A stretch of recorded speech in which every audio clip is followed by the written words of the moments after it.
Hello everyone, আমি Banani cooking with Banani চ্যানেলে তোমাদের অনেক অনেক স্বাগত। আজকে প্রায় 3 বছর পর আমি ইউটিউবে আবার ফিরে আসলাম। এই 3 বছরে আমার সাথে কি কি হয়েছে সেই সব তোমাদের সঙ্গে একদিন আমি শেয়ার করব বসে।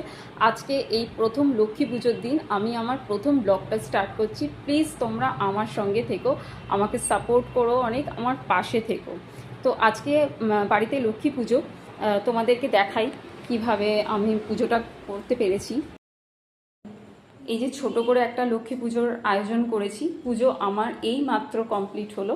ঠাকুরমশাই এসে পুজো করে দিয়ে গেছেন। এই সামান্য আয়োজনটুকু করতে পেরেছি মা লক্ষ্মীর জন্য। তো চলো এবার নিচে গিয়ে দেখাই। আমাদের গুরুদেবের পুজোটা এখন কমপ্লিট হয়ে গেছে, তো ওখানে গিয়ে তোমাদেরকে দেখাচ্ছি। আলপনাগুলো দেখে নাও একটু। এই আলপনাগুলো এরকম ছোট ছোট করে আলপনা দেওয়া হয়েছে বাড়িতে। আর এই যে শীতে লক্ষ্মীর পা এইভাবে দেওয়া হয়েছে।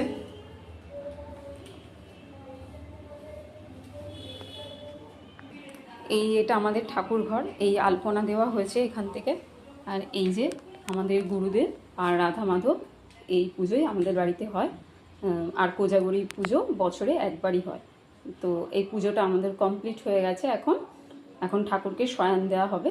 এবার উপরে যাব। ঠাকুরের এতক্ষণে খাওয়াও হয়ে গেছে। এবার আমি সবাইকে প্রসাদ বিতরণ করব।